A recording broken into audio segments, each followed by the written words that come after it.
Pause. Hey, teacher. Yeah, you. Hey, thanks for watching this episode. Now, if you're looking for a more interactive way to show this to your students, why not head over to maplemagical.ca. There, you'll find this exact same episode layered into an interactive slideshow with activities that you can project onto the screen in class, assign through Google Classroom, and even Pear Deck. And guess what? It's free! What? I know, free! That's maplemagical.ca. If you want something free that will make your teaching life easier, but if not, let's move on with the show. Okay, unpause.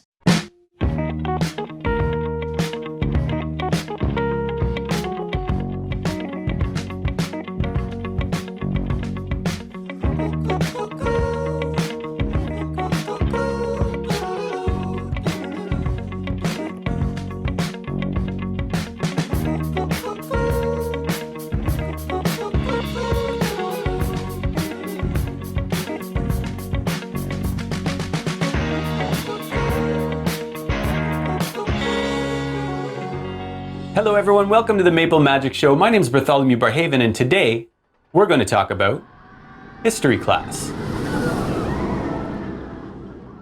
Now this year you're going to be going on what Canadian icon Neil Young would call a journey through the past. And you'll discover a ton of important and interesting stuff about Canada's history. You'll definitely come across the good stuff, like the world changers, the heroes, and even the Winnie the Poohs. You'll discover some not so good stuff from Canada's past. One example being that, like the US, we also made use of slavery to help build our nation. And it's my hope that along the way you'll come across some interesting stuff that helps you connect with the story of Canada. But before you get started, let's stop and look at the what and the why of history first. What? What? Okay, so what is history? What does that word really even mean? I think for us to discuss that, we should go back in time. You ready? Okay, here we go. The year is 1945. World War II is almost over. I was discharged from the Royal Canadian Air Force just in time to get home for the VE Day celebrations. And now I just want to find a job, support my family, and get back to a peaceful life in Montreal. I search high and low for employment in the city, pounding the pavement and looking for a way to earn my keep. I've managed to find work at my old employer, a publishing house. On day one, my supervisor corners me. Hey Barrhaven, we're creating a new dictionary full of words and their meanings. I'm putting you in charge of the letter H. Now, this can go either way. You can do your job well, you'll be in line for a promotion, but if you mess up, you'll be fired. I hope you get fired. He's never really liked me, but I'm pretty sure of myself. In fact, I think I'm the best thing since canned ham. So I reply, game on, bud. I snap right to it. I toil for months, adding interesting H words and their meanings. Haunting. Heroic. Human. Hypnotize. Even hazelnut. I've got it all worked out and that promotion is as good as mine. Then the day finally arrives. The first batch of dictionaries turn up from the printers. I open to the H section to bask in all its glory, and I come to the horrifying realization that I'd forgotten the word history. So, now I'm down in the warehouse trying to fix this mix-up, and I need your help. If you come up with a definition for the word history, I'll take care of going through every box and jotting it down with pencil into each and every dictionary on the correct page. Okay? Deal. My boss will never know.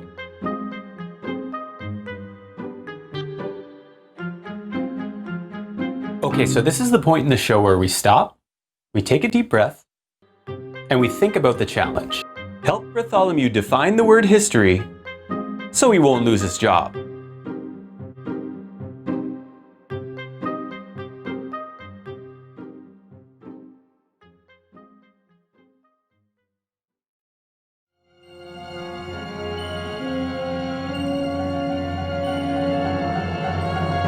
Welcome back, fellow historians. I trust that you've created your definition for the word history and that you've posted it up on the class chart for the world to see. Now, there are many different ways to write a definition. You might have worded yours slightly different than the person beside you in class. Let's examine a few dictionaries to see what they have to say about the word history. Our friends over at dictionary.com explain that history is the record of past events and times, especially in connection with the human race. Now, you may be noticing that I've highlighted some of these words in red. They're just words that I think are important to help us explain what history is. And we'll come back in a moment and we'll look at them more. The good old Oxford Dictionary calls history the study of past events, particularly in human affairs. They also say that history is the past considered as a whole, and I really like that one. Merriam-Webster Dictionary says that history is a chronological record of significant events, often including an explanation of their causes. And finally, the Cambridge Dictionary says that history is past events considered together, especially events of a particular period, country, or subject. I'm not expecting you to memorize each of these definitions. That would be pointless. We're actually going to take some of those red history words from the dictionary and I'm going to sort them out. Then we'll use some of them to help me create a definition sentence for myself. So I'm not going to memorize them, I'm going to learn from them. Looking back, I noticed that we came across a lot of words that describe thinking, like study, record, considered, explanation, and causes. We also saw a lot of words that describe time, like past, times, and events. And what else? I noticed that we saw some words that describe that in history we're looking at things that are important, like I saw the word significant, which means important. And we saw the word human a lot in the definitions. That's what history is all about, humans interacting with the past, so I want to include the word human for sure. So next I'll pick a few of these words to use as building blocks to help me create my definition. Okay, first off I need a thinking word. I'm going to go with study. And I want to use the word important because I just like that one more than the word significant. I definitely need the words past and events. And I know that I need to include the word humans. And personally, I think history is all about change. So I'd like to include that word in my definition too. Let me see if I can pull all these words together to create a full definition. History is the study of important events from the past and how these events create change for humans. Yeah, okay. And it's a full sentence. Sweet. If you're missing a lot of this stuff, I'd say you should probably go back later on and make some changes in your work. If you've used full sentences and included most of these important history words, then I'd say you've likely created a clear definition for what history means. Good job. Why? Okay, so why do people study history? Why is it important to learn about? I bet right now some of you are thinking, most of this stuff is from back in the day when the world used to be in black and white. I'm only used to looking at things that are in color. Or you might be thinking, what is the point of learning about the past if it's already gone? Or maybe, oh, this stuff is so old. They're gonna show us like silent movies, the old time piano, and it's gonna be like do do do do do do do do do do do do do do do and stuff like that, and like, oh, I'm just gonna rest my head on this window. Or what could I possibly have in common with people from like hundreds of years ago? I'm losing my temper.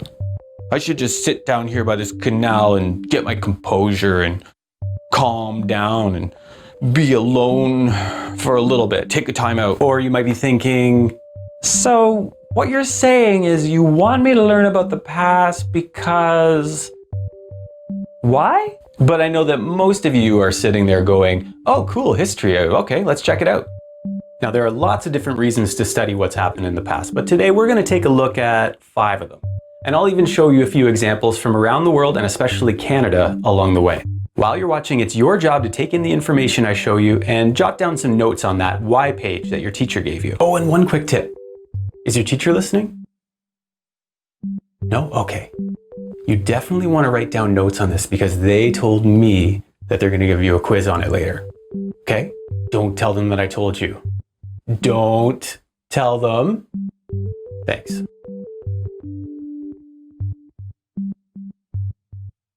Reason number 1, to make sure we remember the good stuff. There have been so many incredible things that have happened in the past, and it's important that we stop, celebrate them, and learn about how they made the world a better place. Over the years, Canada has been home to tons of different innovations that have made life safer, easier, and more fun for people around the world. Like electric light, insulin, and that's right, my friends, 5-pin bowling. Yeah, bowling. There's also a lot to be learned from the acts of bravery that have taken place in the past. Many people have stood up for what's right or even put themselves in harm's way while improving the world for others, and it's important that we give them some respect. Take, for example, Laura Secord making the dangerous 30-kilometer trek to help warn the Mohawk and the British during the War of 1812. Or Chinese immigrant workers bravely risking their lives and many of them dying while they helped build our nation's railway to connect the East and West coasts. These stories are seen as pivotal in Canadian history, and they wouldn't have happened without the bravery of these people. Okay, so if you're wondering what to record in your table, just make sure to focus on writing down a few simple points that will help you remember the info in a simple way for later on. All right, I've got my name printed up here. Reason number 1, what was it called? Okay, to remember the good stuff. Next up, it wants me to explain a little bit. Now, this isn't where you need to write every single detail. You just need to jot down a point or two that will help you remember this reason later when you look back to your notes. Just keep it simple. If I were going to explain in a few notes, I would say great things have happened in the past. And we mentioned things like inventions and bravery. And just a thought, the world gets better over time. So next you need to give a specific example of something historical and good that you saw in the video. So Bretholemew showed you that electric light, which is a great thing, was invented in Canada. Now you see the final column over here on your right. It's called an example from your mind. This is where you'll realize that you've got a great example in your head already of something from the past that's made the world better or made life better for people. But leave this one blank for now. We'll come back to this at the end of the episode so you can jot down your ideas then. Okay, I'm not going to show you my notes for reasons 2 through 5, so it's up to you to do them on your own. Reason number 2, to make sure we learn from the bad stuff. The great philosopher George Santayana famously said that those who do not study history are doomed to repeat it. Which is very ominous, but also true. As the most intelligent species on the planet, it's our job to learn from the bad things that have happened in the past and improve the world as we move forward, like tragedies and mistakes. In 1917, a cargo ship full of explosives in the harbor off Halifax, Nova Scotia, accidentally blew up, killing close to 2,000 people and injuring almost 9,000 more. In an instant, a large chunk of the city was destroyed and close to 12,000 buildings were gone. Part of you might think that since this is a sad memory from our past, we should just leave it behind. But it's also important for us to look back and learn from a disaster like this so we can try to prevent it from happening again. Canadian officials realized that they needed to create better safety plans to help prevent accidents like this from happening. They also noticed that many of the different fire departments had different size hoses that wouldn't fit into the same systems to pump water. Many of them showed up to help put out the fires, but couldn't do much because their equipment didn't work in Halifax. This led to the creation of a standard size hose to help make sure that if a disaster happened again, they could maximize the water being sprayed on fires.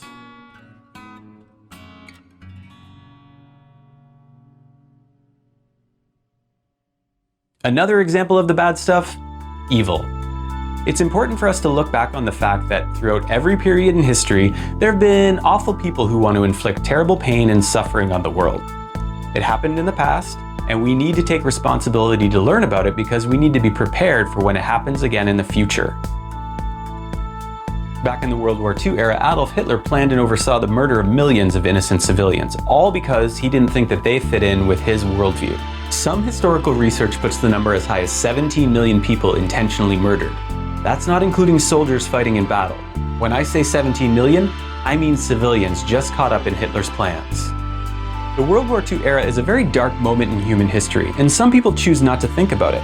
But on the other hand, it's important to be aware of how these things happened in the past and could possibly happen again. That way, we can be uncomfortable with the thought and then begin to think of ways to help prevent terrible stuff like this from happening again. Reason number 3, to help know ourselves better. You know, I'd be the first one out on Canada Day waving our flag or going to Tim Hortons to buy a coffee to feel Canadian. But really, what does that all mean? Who are you as a Canadian? Who are we as Canadians? What's happened in our past and how can we shape our future? Waving that flag, drinking that coffee, they're fun, but they don't really mean anything if I don't try to understand where I came from. For example, when we say Ontario, we're actually saying something that's thought to be derived from the Huron word that means beautiful lake. It's also thought to come from the Iroquois word meaning sparkling or beautiful water. We say the word Ontario almost every day, but there's a story and history and culture there behind it. Many of us live in a city or town that has a Wellington Street. It's one of the more common place names in Canada. Just seems like a random name at first, but behind that name is a story about a man who defeated Napoleon at the Battle of Waterloo in 1815 and went on to be known as one of the greatest military commanders of all time. History helps us understand who we are as people and who we are as Canadians.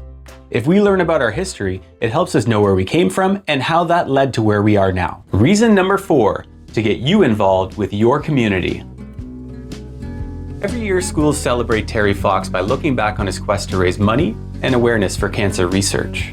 We learn from what Terry did in the past, and it inspires many of us to find other ways to contribute to our community. In 2018, many of us will look down at the Canadian $10 bill and see the face of the one and only Viola Desmond. She's a civic hero who contributed to our nation in 1946 when she was told to leave her seat in a Nova Scotia movie theater because she was black. You see, at the time, some businesses in Canada still practiced segregation. The theater said that white people could have the best seats, while black people had to sit separated in an upper balcony where the view wasn't as good. Mrs. Desmond contributed to our nation by refusing to leave her seat in the whites-only area. She was ejected from the theater, injured her hip, and was arrested. She was charged with tax fraud for paying the segregated fee but then sitting in the white-only area. This went to trial, and she was convicted. This episode caused a lot of tension and debate at the time, and Mrs. Desmond's refusing to move from her seat and her arguing for her rights during the trial sparked inspiration that helped get the civil rights movement going in Canada. Many people will learn about Viola Desmond after looking at the $10 bill and be inspired to follow in her footsteps to make their community a better place. And finally, reason number 5, the one that we've all been thinking of, obviously, the fashion. Learning about history helps us come up with ideas on how to do our hair, how to dress, how to grow facial hair, how to wear hats properly, or even how to dress if we just want to zip out to the store to get a bag of milk. Basically, if you're on the hunt for fashion advice, look to the past. I myself am looking forward to teaching you history because it just mathematically raises the probability that I'll be able to dress up like this, or even like this, on an episode of the Maple Magic Show. Fingers crossed. Okay, but in all seriousness, I'd say that reason number 5 should actually be titled, to discover some cool old stuff that you find interesting. For me, it's the way that people dressed. But for you, it might be about finding out what people ate, what they did for fun, or how they survived in harsh conditions. If you can find something historical that's interesting to you this year, then it'll all be worth it. So there you have it, Maple Magic's 5 reasons why it's important to study history. I'm looking forward to history class this year, and I hope you are too. The one challenge that I have for you, other than the quiz that's coming up, is when you're in history class this year, if you have a moment where you're like, why do we need to learn this? Stop, take a deep breath, and think back to the reasons that we looked at today. You'll probably find that what you're learning falls within at least one of the 5 reasons we spoke about. Thanks for watching, and we'll see you next time on the Maple Magic Show.